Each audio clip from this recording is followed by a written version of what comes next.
The following excerpts that I'm going to share with you recount an experience of Claire, who's a novice sister in Munich, during the fall of 1937. And I've shared pieces of it with you before. I don't know if I've shared it with all of the masses, but certainly some of them. However, I want to take a bit of a deeper dive into it because it's going to shed light with some insights for our purposes. So this novice sister, her name is Claire, she recounts, "I awoke suddenly, hearing something like the door of my room being shaken. As I turned the light on, the clock on my nightstand showed 10 minutes after midnight. I could see nothing. The house was silent. Nonetheless, upon awakening, I had the impression of having heard another noise besides the shaking of the door. It was a sound similar to one I used to hear when, in bad humor, my former office manager would toss a problem letter on my desk. Rolling over, I prayed a few Our Fathers for the souls in purgatory, and again, I fell asleep." So she continues that in a dream state, she rose early in the morning and found a letter outside her door, and the handwriting for her was unmistakable. It was a former acquaintance whose name was Annie. Only the tone of the letter, she observes, was rude and sarcastic. She describes it as having a, quote, agitated cadence. So Annie goes on in this letter to write about her life, how her parents handed on to her an apathy toward all things religious, how the tragedies of life served to harden her against God. So, for example, she describes how her father's drinking led her to resentment and to call for his death rather than to pray for his healing and his conversion.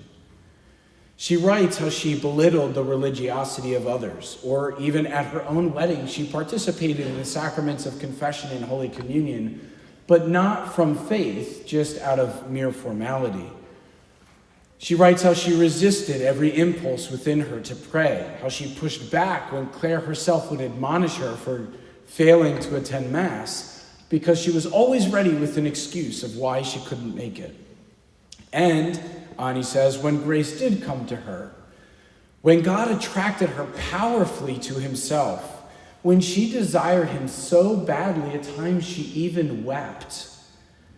She goes on to say, quote, "The pleasures of the world flowed over this grace like a torrent. Thorns choked out the wheat. I cast this grace like so many others to the ground." And she says to Claire, "Why am I telling you this? To show you how I came to separate myself entirely from God." And such was the theme of her life. She writes, "I criticized the lay brother who served as our guide for being a bit unkempt and awkward. I criticized the trade of the pious monks who made and sold liquor. I disparaged the eternal pealings of the bells calling people to churches that care only for money. I was thereby able to reject every grace that came knocking on my door." And then she died. Describing her untimely death at a young age, I believe she was in her 20s actually, she states that it happened on one Sunday morning. It was a Sunday morning where God had nudged her, this time urgently, to go to Mass. And she gave her final no. And as her husband's car left the road, she shouts out Jesus' name, but she says, quote, "not as a prayer, but as a scream. I felt a crushing pain, and then I lost consciousness. At the moment of my death, I awoke from darkness. I found myself suddenly enveloped by a blinding light. It was at the same place where my body lay. It seemed almost like a theater, where the lights suddenly go out, the curtain noisily pens, and a tragically illuminated scene appears, the scene of my life. I saw my soul as if in a mirror. I saw the graces I had trampled underfoot from the time I was young until that final no to God. It was impossible for me to remain in the presence of the God I had denied and rejected. Only one thing remained for me, the fire. The invisible judge spoke, "Depart from me," and my soul swiftly fell like a sulfurous shadow into the place of eternal torment. And so she says to Claire in her letter, "Stop praying for me. I am in hell." Now, this letter, referred to as the letter from hell, is kept in the Diocese of Treves, Germany, and enjoys an imprimatur from the bishop. It's available online. I definitely suggest taking the time to sit down and read it because of all the things I'm not able to share with you in the scope of this reflection. But I share parts of this letter with you because of what the book of Daniel said to us today. Daniel states that in his prophecy, many of those who sleep in the dust of the earth shall awake. Some shall live forever. Others shall be in everlasting horror and disgrace. What fate awaits each of us gathered here today, though, is not actually a mystery because it's a choice. And it's a choice that we are making every single day, which is why Ani was not surprised in the end about how things came to resolve.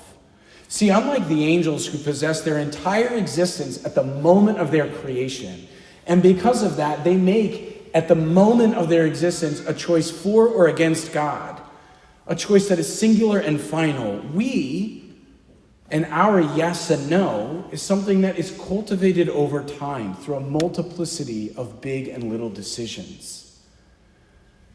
In fact, in her letter, Ani put it this way. She says, in earthly life, man can pass from a state of sin to a state of grace. From grace, he can fall into sin. I often fell out of weakness, rarely out of malice. With death, however, this inconsistent yes and no, this rising and this falling, it comes to an end. Through death, every individual enters into a final state, fixed and unalterable. As one advances in age, these rises and falls, they become smaller. True, until one dies, one can either convert or turn one's back upon God. In death, however, one decides mechanically, with the last tremors of his will, in the same way he did throughout his entire life. I want you to hear that again. Let that sink in. One decides mechanically, meaning it's instinctual, it's an impulse. They don't even think about it. In the same way he did throughout his entire life. Our yes and our no in little and big ways matter because they are a rehearsal for the end. She explains it this way: a good or a bad habit becomes second nature, and this is what moves a person one way or another in his final moments. And so it was with me. For years, I had lived apart from God. Consequently, when I received that final call of grace, I decided against him. It was fatal not because I had sinned so many times, but rather because I had so often refused to repent and to amend my life. In other words, for her, hell isn't a punishment, it's a choice. And it's a choice that she made again and again and again to the end. Not that we declare out loud our preference, please give me eternal torment. But we do cultivate habits in our life whereby we either prefer God above all else or we prefer all else before him. This God who has given us the patriarchs and the prophets, the scriptures, the saints, his son, the God who beckons us through myriad Catholic media at our disposal, who sits in tabernacles in our area within walking distance in any direction, who has planted priests in our community to come to our aid. This God who comes to us through the conferences, retreat houses, speakers, the shrines, the two saints that we have in the Archdiocese of Philadelphia with their bodies and their stories to inspire us.